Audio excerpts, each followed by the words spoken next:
Fala família evolutiva, beleza? Aqui é Rafael Rosas e nesse vídeo nós vamos seguir aqui na sequência.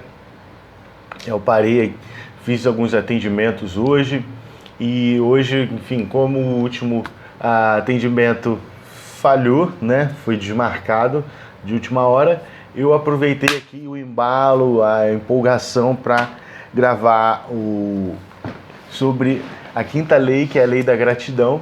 E hoje nós vamos falar sobre esse tema, né? A gratidão, né?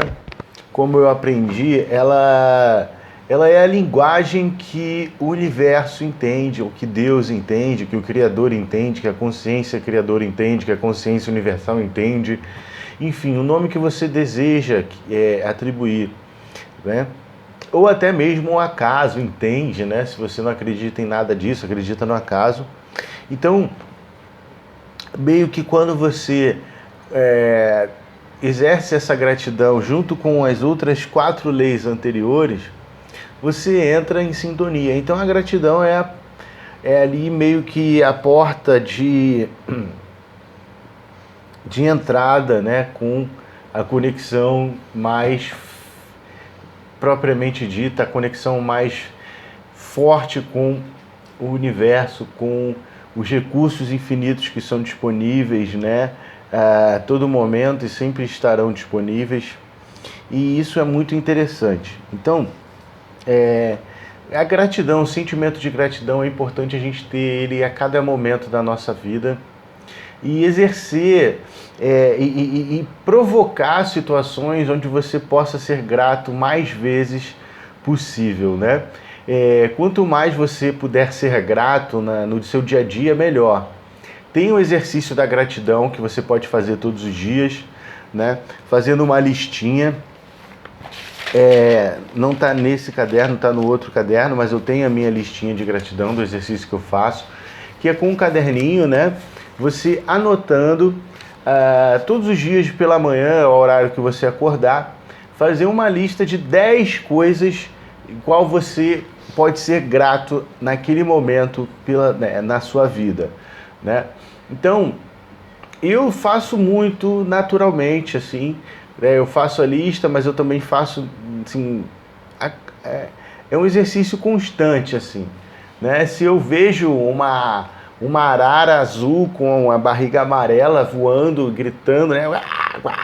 Gritando aqui, passando no céu, eu olho e falo, graças a Deus, né? Gratidão por poder ver, presenciar esse momento, né? Que o Criador, né? Proporciona, né? Para a gente poder ver essa maravilha, né? Uma ave muito bonita. Eu, pelo menos, adoro ver animais. Eu gosto muito de animais, gosto muito de aves, de observar as aves, de ouvir os cantos das aves, né?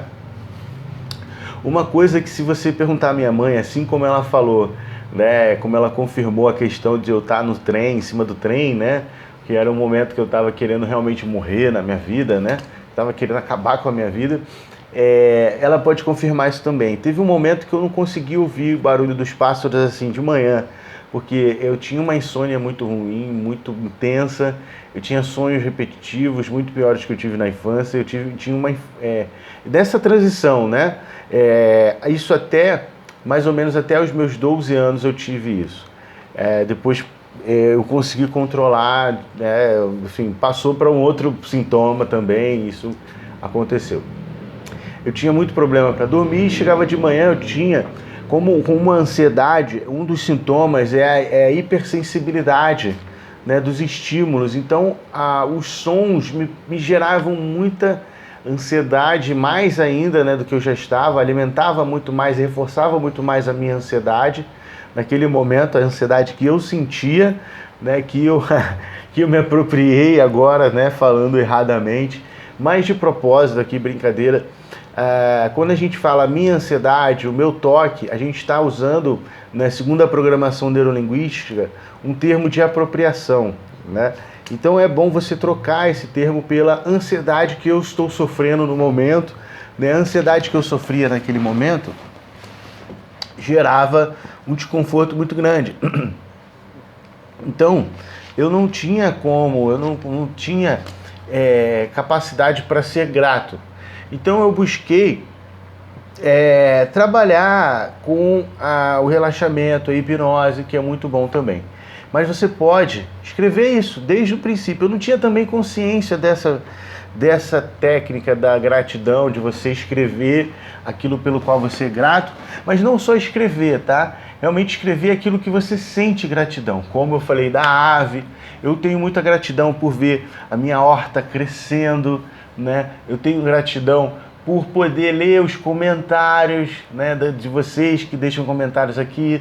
Também tenho gratidão por ler os depoimentos das pessoas que mandam depoimentos pelo WhatsApp, né, em texto. Às vezes também mandam em vídeos sobre, né, o quanto os vídeos, o quanto o conteúdo tem ajudado elas. Então é muito gratidão que eu sinto. Eu sempre escrevo nos comentários gratidão, né, pelo seu comentário, a resposta em resposta aos comentários. Então, eu exerço a gratidão, né, quando eu paro para regar minha horta, né, como eu falei, ver um detalhe, assim, ver ela crescendo, a diferença do quando estava de manhã para de tarde para noite. Agora eu estava, ainda há pouco, eu terminei um atendimento e fui me preparar para outro atendimento. Eu vou lá regar a minha horta, vou comer alguma coisa ou fazer uma meditação, né? Eu vou me distrair de alguma forma. Então eu sempre faço isso. Quando a lua está bonita, eu sinto uma gratidão enorme, que eu adoro a lua. Quando chove, eu também sinto gratidão, porque eu não precisei molhar as plantas e a chuva traz muitos nutrientes para as plantas. Então você ter gratidão constantemente, né?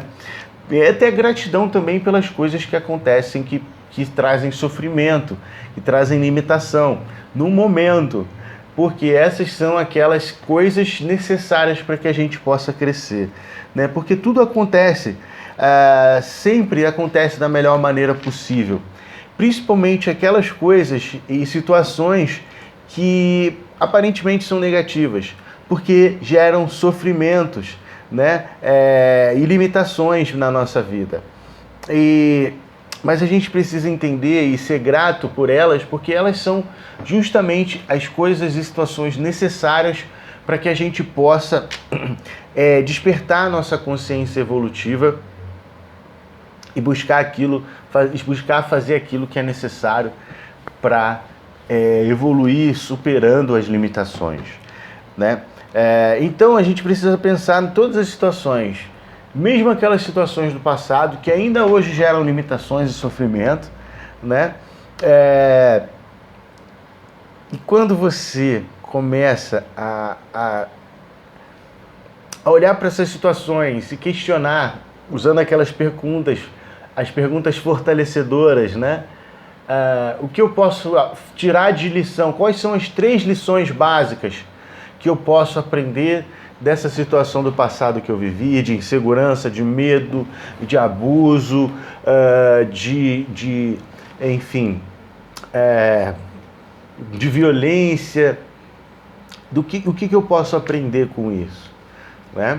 Então tem sempre uma lição, mas olhar um aprendizado, pensar num aprendizado funcional, em algo positivo, algo no sentido evolutivo, tá? Não eu aprendi que eu sou mesmo um merda, que eu não sirvo pra nada e que eu devo realmente me matar. Não é isso, né? Você aprendeu, né, nessa situação. Eu aprendi naquela situação de abuso, né, que eu sofri de uma pessoa muito próxima da minha família, de um tio, que eu devo, que naquele momento eu aprendi, né, que eu não devia permitir que tocassem no meu corpo, a não ser se eu quisesse, né? E teve uma outra situação de um professor, né, de um colégio, né, que eu estudei há um tempo atrás, logo na mudança, né, eu fui, até minhas irmãs se formaram nesse colégio, que era colégio e faculdade, que tinha em Realengo, né, que ainda deve ter, né? Tinha um professor lá que era homossexual, homoafetivo, enfim, não tem nada a ver com a pessoa ser ou não ser, tá bom? A gente vê também muita questão de abuso no meio dos heterossexuais também, tá bom? Não estou querendo dizer nada em relação a isso, mas infelizmente nesse caso também foi. E esse professor, ele E como eu estava numa situação, no momento, no início de várias situações, estava passando por aquela situação do toque também de tema homossexual, estava também passando pelas questões de limitação e dificuldade de concentração, isso gerava prejuízo na escola. Foi até um ano que eu repeti na escola e saí da escola, porque não aceitava repetente, né? Um preconceito, uma coisa bem exclusiva, bem ditadura, bem escroto mesmo. Era uma escola muito escrota que me gerou muitos outros traumas, né? Eu não vou nem falar o nome, mas é em Realengo, todo mundo que mora em Realengo sabe. E ali, Rio de Janeiro, tá? Esse professor, ele quando ia dar bronca, né, ele soltava, dava muita pinta, mas assim, nada contra professores. Tive muitos professores que são homoafetivos, muito bons. Tenho amigos também, amigos de coração que são. Conheço muitas pessoas, respeito todo tipo de pessoa. Sou aquele tipo de pessoa que aperta a mão do mendigo da rua, né? Do mendigo, mendigo, né? Eu sempre me embolo com essa palavra. É uma palavra que eu não costumo falar sempre. Um morador de rua, né? Catador de lixo, eu aperto a mão, eu converso, enfim. Como uma pessoa que é uma pessoa normal. Então... esse professor, quando ia dar bronca, ele tinha uns momentos, não era com todos os alunos, mas com que ele queria ter algum tipo de situação, e ele levava para outra sala vazia do lado, fechava a porta e queria conversava, dava bronca, tipo meio que, você já é um homem feito, olha a desculpa dele, você já é quase um homem feito. Já deve ter até cabelo no pinto. Deixa eu ver seu pinto para ver se tem cabelo. A primeira vez que ele falou isso, eu lembro que ele falava assim sobre quando ele falava alguma coisa comigo, que eu trincava tanto isso aqui, que isso aqui era bem mais magro, né? Ficava isso aqui em movimento, assim, né? Porque eu olhava para ele assim com ódio, porque era muito ridícula a situação, assim, né? Eu até cheguei a falar na secretaria, mas não me deram muita atenção. Mas eu lembro que depois esse professor saiu da escola, provavelmente teve outra situação, né? Porque se ele fazia comigo, ele fazia com qualquer outro menino, né? Então era uma situação que me gerava muita raiva. E o que eu pude aprender dessa situação, né, foi que mesmo com raiva, né, eu não precisava agredi-lo, porque a minha vontade era de jogar a cadeira na cara dele, de jogar o que tinha na minha frente em cima dele, de chutar ele no chão, de realmente machucar ele. Eu aprendi que eu não precisava agredir as pessoas, porque eu tinha condições de agredi-lo, porque ele já era um senhor de idade e eu ia machucá-lo muito, porque era isso que eu via na minha cabeça. Eu tinha muitos pensamentos intrusivos e imagens intrusivas em relação a isso, a machucar pessoas. Inclusive o meu pai, eu tive algumas cenas dessa com meu pai, de pensamentos intrusivos, de imagens intrusivas, de estar o machucando, de estar agredindo, até mesmo quase matando, né? Em determinadas situações, era uma situação que eu tinha esse tipo de pensamento, imagem intrusiva. E eu aprendi a controlar isso. Não era uma coisa que me causava tanto sofrimento e, pelo contrário, eu utilizava ao meu favor, né? E até hoje, às vezes, eu utilizo esse tipo de... Não é esse tipo de imagem, mas até hoje não, eu não preciso disso. Mas, por exemplo, a última vez que eu utilizei, não dessa forma de estar agredindo fisicamente, mas de apontar os pontos negativos, foi quando eu quis terminar uma relação, né, da minha adolescência, que durou até os meus 20 e poucos anos, 21 anos, mais ou menos, né? Então foi algo que eu conduzi, né, de uma forma estratégica e não me fez tanto mal. Então é algo que eu acrescento hoje na metodologia Cura Criativa, que você está acompanhando em cima dessas leis universais. Então,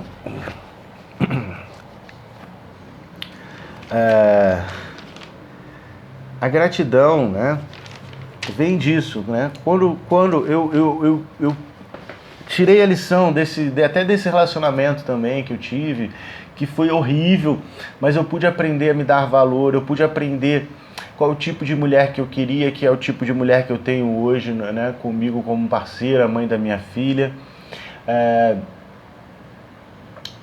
eu pude aprender a valorizar a minha pessoa e conseguir desenvolver a minha autoestima.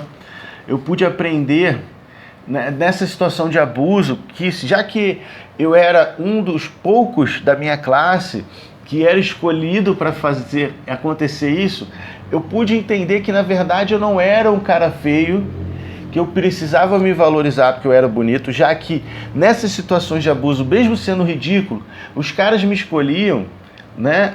Não os caras, né? No caso, meu tio, esse professor, e até as situações que eu era cantado por homens na rua, e eles me escolhiam e eu era muito alvo disso na rua, de cantadas, né? Porque eu era bonito, então, já que eu era atraente. Então, as situações em que as mulheres me olhavam, mulheres mais velhas, e eu aproveitei e aprendi muito com isso, e sempre me relacionei com mulheres mais velhas, eu pude aprender muita coisa com isso. Então sempre é possível tirar uma lição de algo que é ruim. E isso faz com que você vibre também na sintonia de gratidão.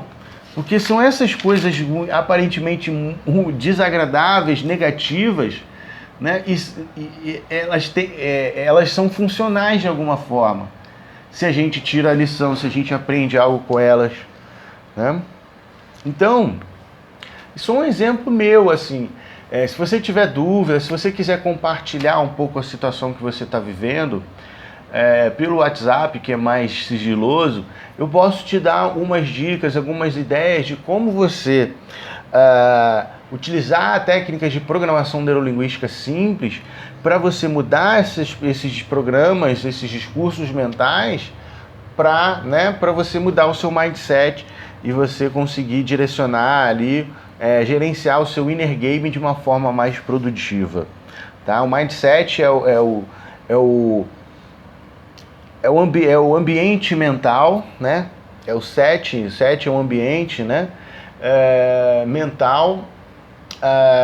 Inner game é o jogo interno, esse discurso, esse diálogo que na maioria das vezes, nos casos das pessoas que assistem aqui o canal, infelizmente está numa frequência disfuncional, né?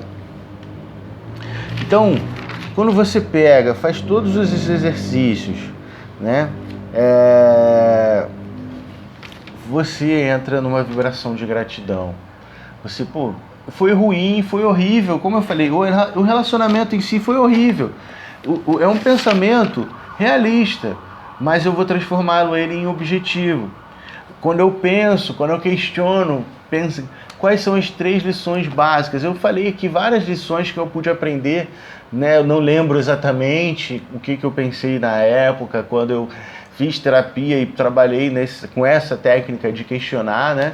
Quais são as lições objetivas, que são coerentes, né, com o seu objetivo, aquilo que você quer. Nossa, aquilo muda muito a sua percepção. Principalmente quando você escreve essa pergunta, escreve as suas respostas. Com a caneta ou com lápis, de preferência. Tô fazendo propaganda aqui. Então é isso, tá bom? Espero que você tenha gostado desse vídeo.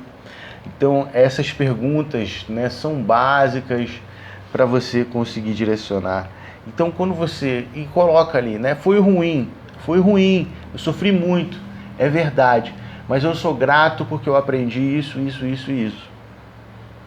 Matou aquela situação, você consegue ressignificar aquilo, né? Até mesmo o sentimento que você possa ter às vezes de raiva pela pessoa, aquilo passou comigo.